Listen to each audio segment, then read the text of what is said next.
Hey everybody, so great to be here. I am going to talk to you a little bit about what the IT department actually does. First, the obvious that we do in the R&D and IT department. Number one, new features. We all love those. It could be a new button or page on the website. It could be a promotion. Second thing that we do, maintenance. Very, very important. It's what makes us being able to cope with all the growth. It's necessary. It's a lot of work, and it takes a lot of time from us. The third thing that we do is optimizations. We do this to be able to cope with the growth. It's necessary, or we close down the site. Then we have the not so obvious. First thing there is top-level support. Things that support can't solve. Sometimes there is a problem that is so specified that it can't be done with a fix to the website or something like that. We need to be in direct contact with support and solve the issue. Number two, on the not so obvious, is developing some third-party products. As you know, we have both internal and external products. Some of them we develop fully in-house, and some of them we do integrations with partners like 𝐍𝐅𝐒 or LifeTrends. The third thing that we do on the not so obvious list is administration systems. We need to have administration systems for support, the network leadership, even the financial reporting and handling software. We also develop internal software for offices, also their networks, their backups, and their network security. So a lot of things are happening behind the scenes, and I hope you get a better overview of what we actually do. The last couple of months, I would say the last 6 months, we have focused on improvements rather than features for a while. It has been crucial. The growth that we've been having have put a big strain on the systems, and we have been able to improve these tremendously. We're actually up over 240% faster compared to 6 months ago. And our daily unique users are up 35% during this period. To handle this, we are expanding our internal hybrid cloud. It's a fantastic, fantastic system. It's cost efficient, it's eco-friendly, and it's super fast. You wouldn't believe it.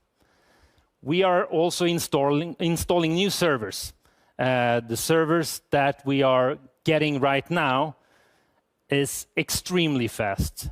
The entire system can actually be run from RAM memory. It's so much faster, you wouldn't believe it. It's 3,000% faster than our current system, and it's being installed as we speak. We also had a partial systems rewrite, once again, to handle the higher load of the higher growth. We have become so much larger than any one of us actually thought.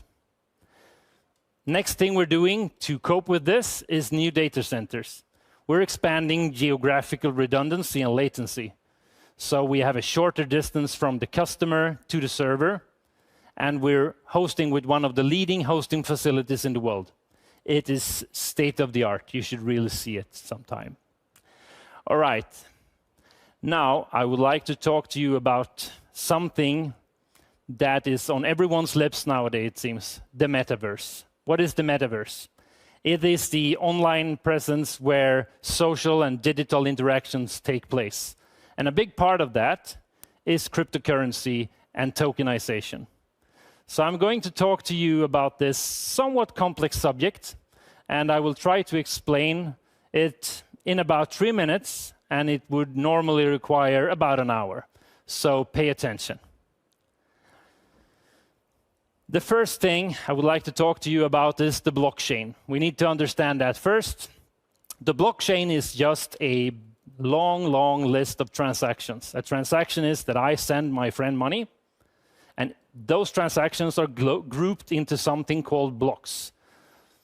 And a block it's just a group of transactions, and when the block is full, a new block is created. On Bitcoin, for example, this happens about every 10 minutes.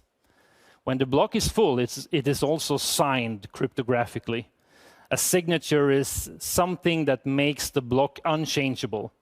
It's a mathematical formula that is used similar to when you enter a Visa card number on a web page, the last number in your Visa card number is a check digit that if you have entered something wrong, they can tell you right away.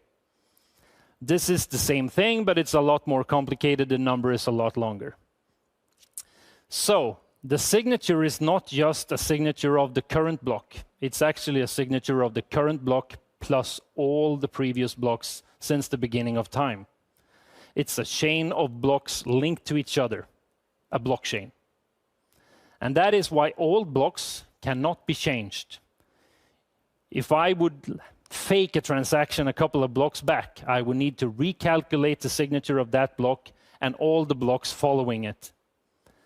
And that would be impossible. I would need to have more computer power than all other people in the network combined, which is not possible. So, next up is the token. The word crypto token is usually used to describe any cryptocurrency except Bitcoin and Ethereum. It usually runs on top of an existing blockchain, very often on top of the Ethereum blockchain. It's the most common one when it comes to this. It's transparent, it can't be rigged, it can't be faked. If a transaction has been made, it's as secure as the underlying blockchain. It's completely and commonly used as a transparent and open way of distributing decentralized financing or gaming tokens. So, next up is the NFT.